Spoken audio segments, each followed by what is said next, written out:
Okay, so we're asked all the time, like, what is the point of spending all the extra time making sourdough bread? And so we just wanted to come on and talk about that a little bit. I do think that, you can make yeast bread. You make yeast bread. You make it in, how long does it take you? It depends on what kind of bread you're doing, but I mean, most of the time, like my kamut bread will take you 2.5, 3 hours. Right. So and then I have breads that take only 30 minutes. With sourdough, you're looking at like at least a day. So why would you spend all that time doing that? Because obviously it tastes just as good to make it with yeast a lot of the time, but there's some health benefits that come with making it with sourdough.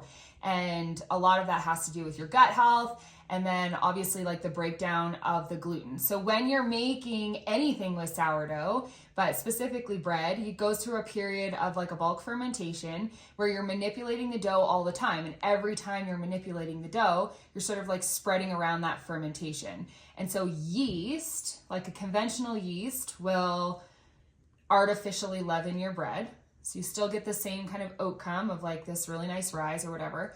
And sourdough does it for real. And so what they would have done, hundreds and hundreds of years ago. You feel it and taste it, and just honestly the satisfaction of it. Like, it is satisfying of making your own bread. And I don't know what you accomplish after every time. You're like, I did that. Yeah. I did that. Yeah. I nailed that. Of literally just flour and water. That's incredible. Yeah. That's incredible. Flour and water and salt. So scientifically, when you think about like what's happening when you're making bread like that, is you're literally taking a grain that has so much insoluble protein. So that's where a lot of people end up getting intolerant to these glutens, is because there's so much insoluble protein that our bodies we don't really know what to do with it. Yeah. So when you make it with sourdough and you're actually fermenting that grain, it's breaking down, for lack of better term, it's breaking down those proteins. It's like pre-digesting the proteins and like kind of breaking through that barrier, because grain, like specifically wheat, has like a coating on it that is hard. It's like a defense mechanism for the actual plant when we're not technically supposed to be able to break that down. So when you make it with sourdough, it breaks down that coating. And so when it goes into our bodies, we actually have energy that we can use from that bread. Whereas with yeast bread, there's not as much there bioavailable that we can use. Like kamut is a 2-to-1 insoluble to soluble protein, whereas like a hard red wheat would be an 8-to-1. So that's a lot more. That's insane. When you really think about that, come on, that's insane. So you still have insoluble proteins with kamut that are hard. So then imagine, then you put that into a fermentation process and you break down all that, and you're eating this like probiotic rich food that is super healthy for your gut. And like, especially you have to eat the crust, because you're chewing the crust. It's like a probiotic food. You're chewing the crust. You have to chew it more because traditional sourdough has that really thick, crusty crust. I love it. And you're using like the saliva in your mouth. So like the microbiome in your mouth is being activated before it even gets to your stomach. What? Yeah. I've never heard that. Yeah. Wow. So it's so important. Like kids are like, cut my crust off. Like, really important to eat the crust. No, eat that crust because you need that. If you're making sandwich bread with sourdough, so like let's take your kamut bread, because we have a recipe in our cookbook where we've taken Lizzie's kamut bread that's been always made with yeast and we turned it into sourdough. And so the process is way longer because we're actually fermenting that dough. So when you take a sandwich bread or like a cinnamon dough or something like that, there's other components. So it's not just flour and water and salt. We have honey in that. Right. There's like, if we make cinnamon rolls, there's butter. So there's like all these other components. It takes even longer. And you'll find that when you're making sourdough recipes like that, when you're not making them with yeast, you don't get this big pillowy rise in the bowl, right? No. Like it doesn't tend to do that the same way because of the butter, because of the other things that are kind of in there. Our cinnamon rolls, they're the best things alive. But that dough, oh my. Yeah. And incredible. We've made so many things with that dough. So many things. But people make that dough and they're always like, but it's not rising. Like they're used to getting that big pillowy, punch it down dough that you can kind of deflate and roll out into your cinnamon. That's not going to happen with sourdough. I think a lot of people get too crazy about the way that bread, honestly, even on the yeast way, it's got to look like this, but I didn't do this. It's like, it doesn't matter. Yeah. It doesn't matter. They need to not be so crazy about that kind of stuff. especially with Kamut sourdough, I always tell people this, they don't get that crazy, airy, open crumb like you can at some other shops, right? But it's like, I don't even love that. Like, because your butter falls through. Yeah, I'm like, I want to spread that butter on. So we need to not be so obsessed with the way that it looks. And with an ancient grain, like because of the difference in the proteins, so kamut is actually much higher in protein. And a lot of people will say, okay, but why isn't it stretching the same way? Like the dough breaks differently because of the way that like it doesn't have that huge stretch like high gluten conventional wheat does, because of the difference in the soluble and insoluble proteins. So you're going to end up with a dough that's different to work with, and you're going to end up with a denser crumb. Ancient grain across the board is going to give you a denser crumb. Like I've been making our traditional master recipe into sandwich loaves. Have you done that? No. It's so good. So you just take regular, crusty, traditional sourdough, and instead of putting it in a Banneton basket, you're putting it in the loaf pans, and then when it comes out of the oven, you just rub butter all over it. Oh, I need to do that. Yeah, and then you have like a full fermentation of like a traditional sourdough loaf, which when you make a sandwich loaf, yes, it's fermented, but not the same way that you're getting if you're doing it as just 3 ingredients, obviously, because there's only one ingredient to break down and ferment, which is the flour. Otherwise, you just have salt and water. Yeah. So when you start adding in all these other things, it ferments very differently. So this is a way to kind of get, especially for people who are like gluten intolerant or have issues with gluten, it's a way for you to get that like fully fermented product and then still have your sandwich loaf. Oh, yeah. But that's kind of a good way to get your feet wet. And like I've done YouTubes on like putting it in the loaf pans or whatever, but that's a good way to get your feet wet, because then you're making the traditional loaf, but you don't have to, like some people have a hard time with the shaping and the Banneton and it not flattening out when we put it in the oven. I know that's like a big thing that people, we teach that a lot in our classes on like how to avoid that and like tips and tricks on like how to make sure that that doesn't happen, but people still have issues with it. So that's a cool way to like try the traditional loaf, but not have to have I didn't know that. I'm going to do that. So the other thing that we're both super passionate about, and this was something that we kind of like bonded over when we first became friends, is like not everybody sits down with their families anymore for family dinner. I think that is something that is worth talking about, because we see all the time people are just on the go all the time. And I think it's okay for kids to have activities, and I think that's important, but I also think it's really important for everybody to come together at the end of the day, or whoever's in the house. Like it doesn't necessarily have to be everyone in the family, but whoever happens to be in the house, and have a family meal. And I know that's something like your mom has been super passionate about, and like I know my family was always really, that was really important in my house. We're losing people with family dinner more and more as the time goes on. When my mom first wrote her first cookbook, like over 20 years ago, she felt like the need of family dinner time, the message was needed so much then. I think it's even more now today. Yeah, I agree. And what we say is the dinner table is the most natural setting for your family to bond, right? Think about our days. It's like in the morning, especially, I don't know about your house, but for us, it's chaotic. I'm trying to wake up. I'm getting kids out the door. Like there's nowhere in the day that I'm not busy working, doing the house stuff, doing the chores. It finally then brings us all together because we're all hungry. Food bonds you. It bonds you.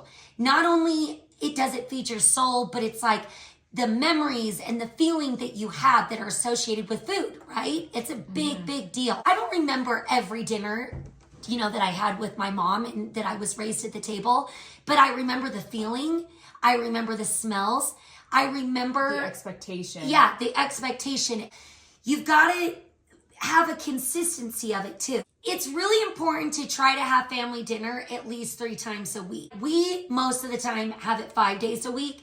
Like they have actually done study in big time universities that what it does for the kids is it's like, first of all, sometimes a lot of the kids, they don't want to come home. What's the point after school? Like, why do they need to come home? They want to go with their friends. They want to go get something to eat out, whatever. But if they know that you're going to do a consistent family dinner time and they know that dinner's going to be there, then the kids want to come home. They want a reason to come home. It is the only time of day for me that I actually get to look individually into all of my children's eyes. And I'm like, tell me about your day. And when you give them that time and that special bondness of like, tell me what happened to you today, they need that. You guys need that. You need to be connecting like that, because I truly, it continually blows my mind. I have 4 little kids, and every time I take the time and we look at each other and I hear about their day, I'm blown away what happens at the dinner table. Well, it's powerful. It's powerful. And your family needs that. It's honestly more important than the food. I think the food matters. Yeah. I want good food and I want to be enjoying the food, but honestly, it doesn't matter about the food. It's the bonding that you're doing at the table that's more important than the food. And I also think too, like for me, that was one of the biggest things when I moved out, because like when we say the food, but they come for that home cooked food, especially kids that like might be in school and they're eating on the go. You know, maybe they have activities. It's like they do crave that home cooked food. The feeling that you know what homemade bread smells like coming out of the oven. Homemade chocolate chip cookies coming out of the oven. Yeah. That smell is so important. And what happened for me is when the Food Nanny brand died and I brought it back, it was one of those that's what I was like, this is all these horrible. Families that all these families, all these families, all these women were like, you really eat the bread. You really sit down and you eat that for dinner. I think it's important. There's so many families that are sitting down and like the mom or the dad are not eating the food. Eating the same meal. And that's a huge thing for kids. Like, I think it's really important. Like, my kids, when I make something to, like, for supper, we sit down, they don't have the option to, like, make something else. They have to eat some aspect. No. But they don't have to eat all of it, and they don't have to eat every vegetable or whatever it is. But they're not getting something after. No, they don't get it. They don't get a sandwich, No. or they don't. You know what I mean? Like if they eat their dinner and then they want a snack before bed, great. But like they sit down and we have to all eat the food together. And I think that's just as important as like the bonding experience of all of you sitting down. You're teaching a healthy relationship with food. It's a big, big deal. Yeah. And there are many women that I've talked to. I've gone around, I've spoken about family dinner time and the importance of it. And do you know how many, like she was saying, that they're eating their separate meals? So mom and daddy have their special diet food. Like later. That they're over there eating, right? Yeah. And the kids are fending for themselves. They've got every frozen food.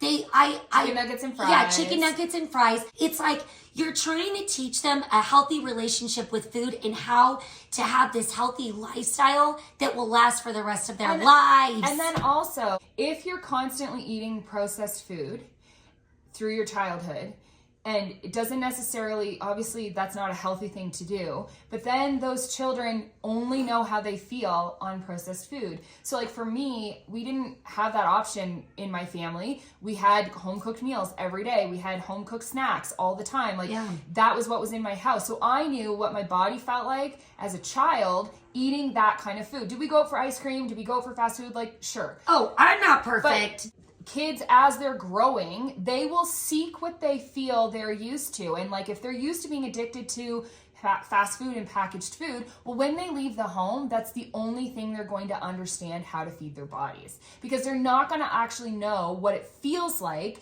to not have processed food. I think it's always important to like have the good food, because they start to recognize how much better it makes you feel. So like, there's a bag of candy. Yes. That made me feel terrible. I'm probably not going to do that again. Obviously, we're super passionate about real food and feeding your family real food, but you know, there's lots of people that are just really in the dark on where to start with that. Right. Well, I know you meal plan a lot more than I do, but there's some weeks where I'm just like, what are we gonna? Well, the hardest part about dinner is figuring out what to cook. And same with snacks, and same all with of it. It's like, okay, I hear you that you feed your family homemade snacks, but where do I start with that, and where are the recipes? So we do teach a monthly subscription, and it's basically everything you need to know about sourdough, but it's also so much more than that. So there's meal modules, there's meal plans, there's new recipe. We just finished up a soup month. So it was all different kinds of soups. We've done sides, so like all different types of sides. We've done meat. We've done like actual just meals to make for your family. And then pretty much every, like, don't you think every snack that you would ever really need. There's a whole cookie module. Yes. There's a muffin module. Yes. There's a loaf module. Like, there's just literally so many fun ones. Hundreds and hundreds of recipes that if you're interested, and they're easy, a lot of them are super simple, that, you know, once you get the hang of feeding your sourdough starter, you can basically hit the ground running to make all of these foods for your family, and they don't have to take a lot of time. Because that's the beautiful part. Cakes, loaves. Cakes, cookies, all of it. It is incredible. So we've got all of that fun stuff, because that is the hardest part, is figuring out what to do. So we do have a meal plan module. So like we've laid out actual schedules if that's something you're into. If you're not, you can just literally go to the meal modules and just pick which ones you want on a random day if you want to. So there's just literally everything in there that you need to make beautiful, simple, delicious food for your family that everyone in the house will love. We have meals for the picky eaters and snacks for the picky eaters. Like, there's everything in there that you need. That is open right now. You can sign up. It's a monthly subscription. While you're a member, you get access to everything in the platform. And then when you're not a member, you don't have access. So you don't have to worry about only getting the recent stuff. If you sign up, you get access to everything. Everything. It's all printable. We've had people that like made their own cookbook. By printing off the recipes and putting them in a binder. Yeah. And so you just pay monthly, and we give new recipes every single week. Every class we've ever taught, all the recordings are in there. You can watch those. You can just kind of pick away as fast or as slow as you want. So I just think it's fun, because I'm a very visual learner, and you're getting the video with it. Like, it's not just a recipe that's thrown at you, right? Every single one. You're getting every single one with a video, and I think that's nice, because I'm a visual. I'm like, well, what is it supposed to look like? Yeah. Right. What does it look like? What does it look like when it's done? I love that part of it. We'll link that, and if you want to sign up with us and do a monthly subscription, learn how to cook for your family, then you can do that. And And as I say, keep cooking. Your family is worth it. I always say that.